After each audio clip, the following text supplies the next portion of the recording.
question I get asked more than anything since I bought this Cayman is, do I miss my Corvette? Nice. So yeah, the question I get more than anything since I bought this Cayman is, do I miss my Corvette? And I actually think that's sort of a valid question, right? They are both two-seater cars with no back seat, no half back seat, none of that like goofy stuff that the Evora and the 911 do, or like the GTR do. It is a proper two-seater car with very limited legroom and everything. And as far as value-wise, now that they've both depreciated pretty much probably to where they're going to bottom out, they're very similar value-wise. I think, you know, a really nice C5 Z06 is going to run you 20 to 25, and I think a pretty decent Cayman S is similarly going to run you, you know, 22 to 25, maybe 26,000. So they are very comparable cars. They have very similar uses. They're a toy for whoever's looking for a new toy. But everyone I've taken it on a ride in this car has asked the same thing, like, so what's it like compared to your Corvette? And I do want to have a more detailed video about that later, where we kind of compare cost of ownership and what it's like to daily drive it, how much it costs to fix, tracking it. This does need to see a track, I think, but the short answer of do I miss my Corvette is not really. That car was really only good at one thing, and that was going fast in a straight line.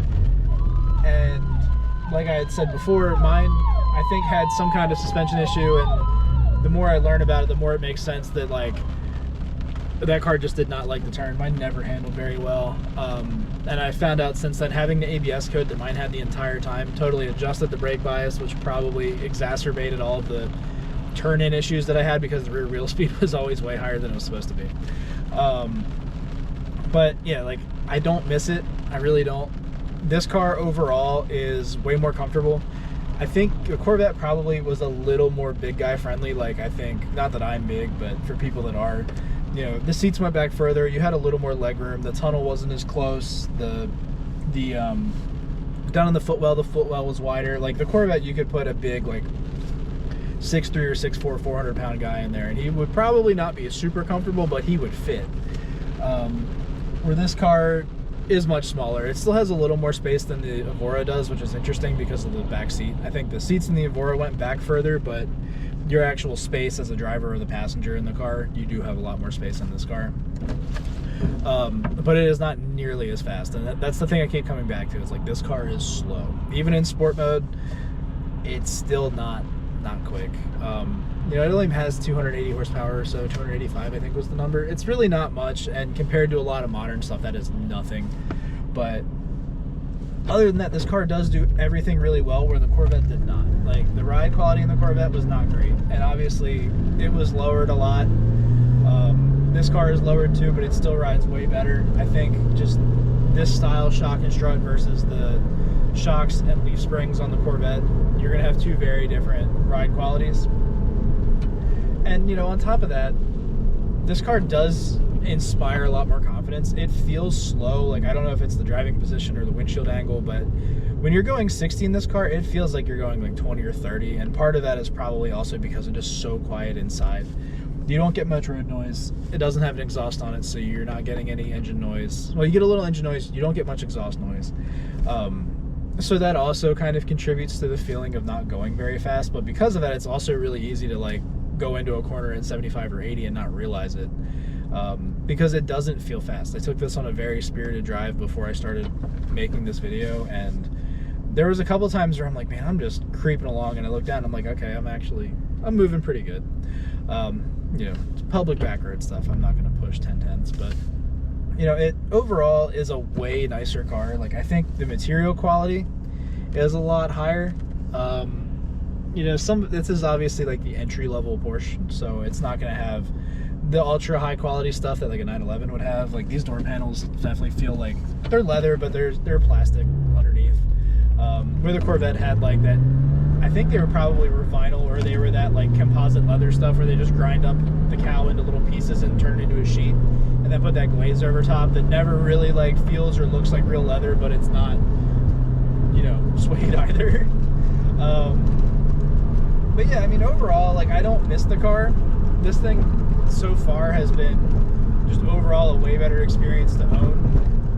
just doesn't have that V8 power. And I would say if anyone has never driven like a cammed LS car, or really any like higher performance V8, it's a unique experience. I don't think there's anything like it. Even the supercharged V6 in the Evora is close. It's not the same. I've never been in a turbo 4 or a turbo 6-cylinder car that hit like a V8 does. There's something just about the super low end torque that even like an LS engine has, or you know, when you have the cam and it starts making all that top end power, the way it pulls is not like anything else. You know, it's very hard to replicate, and I think growing up with that kind of stuff, it's really, really hard for me to like get the same level of enjoyment out of something like this that has a flat 6 that makes very little torque.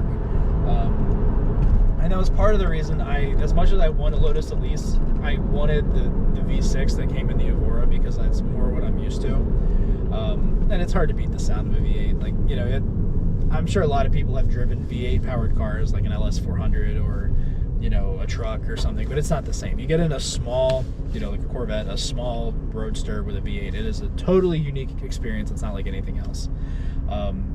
So comparing this to that, it is really not totally fair. This car does have a lot more usable space compared to both the Evora and the Corvette. All right, so I had a Z06, which is an FRC. If you had one like this one over here that I don't know, but if like that one, camera fell off. But yeah, if you have a hatch, like a hatch C5, you do have a lot more storage space just because the ceiling is higher. Where mine being an FRC, you do have space underneath of the like weird spot between the roof and the trunk. You can lay a lot of stuff down in there. You can lay the front seats back and kind of sneak stuff in from the front. Like, you could fit a lot in that car. Like, I did run my 3rd gen Camaro parts business with that car. I moved out of 2 or 3 different apartments in that car. Like, you can do a lot with the little bit of space you have there. But this car having, you know, a full frunk and space over top of the engine, it's very, very usable as far as 2-seater sports cars go. It has probably double, if not triple, the space that the Evora has. So it's a way more usable car. But yeah, I don't miss the Corvette at all, other than the V8 stuff. I mean, I think this car also pulls so much more attention. Like, nobody can believe that I was able to sell my Corvette and then buy this car without taking on any extra. Well, I hate to admit it, and I think a lot of other car people would agree, perception does matter a little bit when you buy a car. So the fact that people think this is so much more expensive is like a weird plus over the Corvette. They see the badge on the front and they think, oh, he has a Porsche, it must be really expensive. People have a hard time believing I paid what I paid for this car. And part of it's probably because it's so clean, but it's also 20 years old almost. So there's that. You get a lot less, oh, my dad has one just like it, or my grandpa had one just like it, like that the Corvette used to get. Yeah, this car seems to get a lot more attention in different ways, but it does get way more dirty looks than the Corvette ever got. Like, boomers all the time look super mad. And on that, I'll end this video. So thank you for watching. I'll see you all next time.